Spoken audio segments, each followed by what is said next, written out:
বিসমিল্লাহ ওয়াসসালাতু ওয়াসসালামু আলা রাসূলিল্লাহ আম্মা বা'দ। সম্মানিত সুপ্রিয় মুসলিম ভাই ও বোনেরা, আপনার দোয়া 100% কবুল হবে।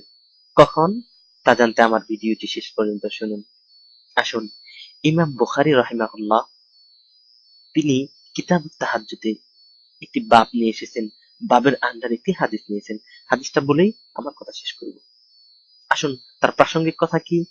আমরা কতবার রাতের বেলা ঘুম থেকে জাগ্রত হই, এমনিতেই যে কোনো কারণেই হয়তো আমাদের ঘুম ভেঙে যায় হঠাৎ করে, স্বাভাবিক হয়েই থাকে। তো এমন সময় সেই সুযোগ কি? ইমাম বুখারী রাহিমাহুল্লাহ বলেন, নবী সাল্লাল্লাহু আলাইহি সাল্লাম বলেছেন, মান তাআরা মিনাল লাইল আই মান ইস্তাইকাযা মিনাল লাইল, যে ব্যক্তি রাতে জাগ্রত হলো। অথবা কি বলল? সতর্ক হন, ভালো করে হিফজ করে নেন, মুখস্থ করে নেন দোয়াটা, কারণ এই দোয়াটাই লাগবে আপনার দোয়া কবুল হওয়ার জন্য। যে ব্যক্তি রাত্রে জাগ্রত হয়ে বলল, কি বলল? লা ইলাহা ইল্লাল্লাহ ওয়াহদাহু লা শারীকা লাহ, লাহুল মুলকু ওয়া লাহুল হামদু ওয়া হুয়া আলা কুল্লি শাইইন কাদির, সুবহানাল্লাহ ওয়াল হামদুলিল্লাহ ওয়া লা ইলাহা ইল্লাল্লাহ আল্লাহু আকবার ওয়া লা হাওলা ওয়া লা কুওয়াতা ইল্লা বিল্লাহ।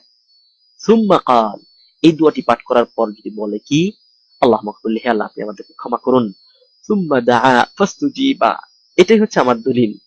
সুম্মা দাআ ফাস্তুজিবা, নবী সাল্লাল্লাহু আলাইহি ওয়াসাল্লামের মুখ থেকে নিঃসৃত বাণী, তিনি বলতেছেন সুম্মা দাআ ফাস্তুজিবা, এই দোয়া পাঠ করার পর, রাতে জাগ্রত হয়ে এই দোয়া পাঠ করার পর যদি সে দোয়া করে, তাহলে ফাস্তুজিবা, তার দোয়া কবুল করা হবে। সুবহানাল্লাহ বিহামদিহি সুবহানাল্লাহিল আযীম। দেখুন, আপনার লাইট জ্বালাতে হবে না, আপনাকে বাথরুমে যেয়ে ওযু করতে হবে না ঠান্ডা পানি দিয়ে, কিচ্ছু করতে হবে না, ঘুম থেকে উঠে জাগ্রত হতে হবে না, ডাইন পাশে হতে হবে না, কোনো শর্ত নেই। শুধু কি শর্ত? হচ্ছে ঘুম থেকে জাগ্রত হয়ে রাতে যদি কোনো কারণে ঘুম ভেঙে যায়, শুধুমাত্র ঘুম ভাঙ্গার কারণে যদি আপনি এই উপরের দোয়াটা পাঠ করেন, তাহলে অতঃপর দোয়া পাঠ করার শেষে আপনি দোয়া করেন, আপনার দোয়া কবুল হবে। সুবহানাল্লাহ। দোয়া করে নিতে পারি নিজের জন্য, নিজের কল্যাণের জন্য, নিজের সন্তানাদির জন্য, পিতামাতার জন্য, গ্রামবাসীর জন্য, দেশবাসীর জন্য, সকল মুসলিম ভাইয়ের জন্য আমরা দোয়া করে নিতে পারি। কত সুন্দর সুযোগ! কিচ্ছু করতে হবে না, অজু, কোনো কিচ্ছু না, শুধুমাত্র ঘুম থেকে উঠে আল্লাহকে স্মরণ করে এই দোয়াগুলো পড়ে যদি আমরা দোয়া করি, তাহলে কবুল হবে গ্যারান্টি 100%। কারণ হাদিসটি বুখারীর সহি, 100 সহি, এর মধ্যে কোনো সন্দেহ নাই জয়ীফের। আসুন আমরা এর উপর আমল করি, তবে সতর্ক হই। আমরা আমাদের একটা খারাপ বদ অভ্যাস হয়ে গেছে, সেটা কি?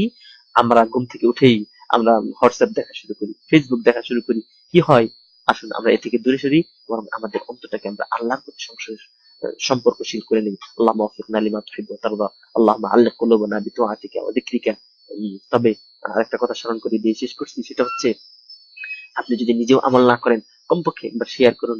হয়তো আপনি আমল না করলেন, কিন্তু আরেকজন হয়তো আমল করবে, আর তার কারণে আপনি সওয়াব পাবেন। এটাই হাদিসে এসেছে, আদ-দাল্লু আলাল খাইর কাফাইলিহি। আল্লাহ রাব্বুল আলামিন আমাদেরকে সেই তৌফিক দান করেন। আমিন। ওয়া সাল্লাল্লাহু আলা নবিয়িনা মুহাম্মদ ওয়া আলা আলিহি ওয়া সাহবিহি ওয়াসাল্লাম। আসসালামু আলাইকুম ওয়া রাহমাতুল্লাহি ওয়া বারাকাতুহু।